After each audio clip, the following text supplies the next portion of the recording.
Assalamualaikum warahmatullahi wabarakatuh. Halo teman-teman, salam sejahtera untuk kita semua. Sebelum saya memulai video ini, saya akan memperkenalkan terlebih dahulu. Perkenalkan, nama saya Fikri Hardiansah. Saya dari mahasiswa Universitas Pancasakti Bekasi, Fakultas Ekonomi dan Bisnis, Program Studi Manajemen dengan nomor NIM 28921500062. Pada di video kali ini saya akan membahas tentang bagaimana struktur pasar, yang mana video ini adalah bagian tugas dari ujian akhir semester yang diberikan oleh dosen pengampu, yaitu Ibu Wina Kusumaning Tias SEMM.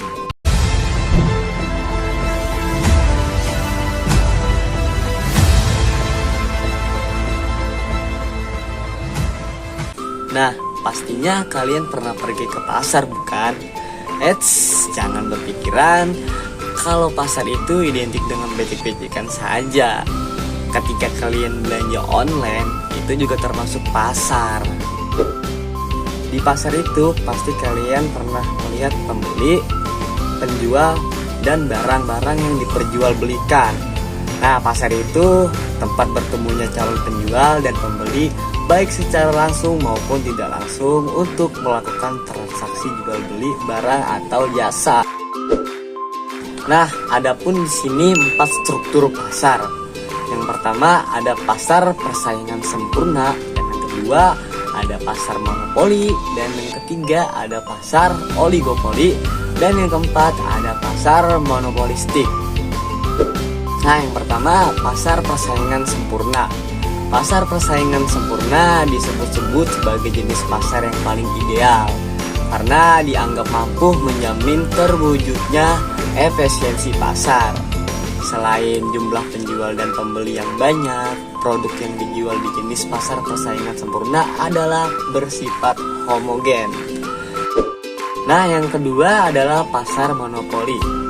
Pasar monopoli adalah salah satu bentuk pasar persaingan tidak sempurna. Dalam pasar monopoli biasanya hanya ada produsen yang bisa menetapkan harga-harga produknya. Pasar monopoli juga memiliki beberapa informasi yang tidak diketahui penjual lain.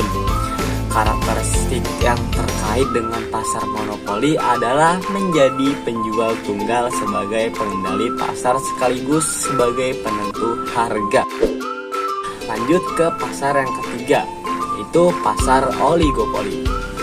Dilihat dari segi bahasa, oligopoli berasal dari 2 kata, yaitu oligos yang berarti banyak dan polein yang berarti menjual.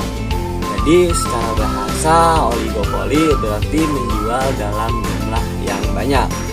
Sedangkan dalam ilmu ekonomi, pasar oligopoli adalah suatu jenis pasar di mana hanya terdapat beberapa produsen untuk menyediakan keperluan dari pembeli yang banyak di pasar.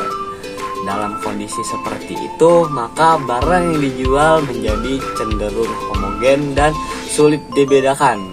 Oleh karenanya, pasar oligopoli tergolong sebagai salah satu jenis pasar dengan persaingan yang tidak sempurna. Pasar yang keempat, yaitu pasar monopolistik. Pasar monopolistik adalah sebuah bentuk pasar di mana ada banyak produsen yang saling berkompetisi dengan produk yang hampir serupa, namun memiliki beberapa perbedaan. Perbedaan ini yang menjadi ciri khas dari produk yang dijual oleh masing-masing produsen. Kegiatan produksi barang tersebut dikenal sebagai produk differentiation atau diferensiasi produk karena produk yang diproduksi hampir serupa. Nah, adapun ciri-ciri pasar monopolistik yaitu banyaknya perusahaan, kebebasan masuk dan keluar bagi perusahaan baru, perusahaan menghasilkan produk yang berbeda, perusahaan memiliki permintaan harga yang tidak elastis sehingga mereka dapat menjadi pembuat harga karena produk yang khas. Perusahaan menghasilkan laba normal dalam jangka panjang tetapi bisa menghasilkan laba sangat tinggi dalam jangka pendek. Nah, perusahaan tidak efisien secara alokasi dan produktif. Terima kasih, mungkin itu saja materi dari saya. saya tentang struktur pasar.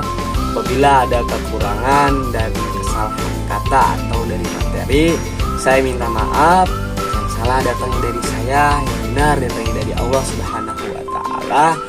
Wassalamualaikum warahmatullahi wabarakatuh.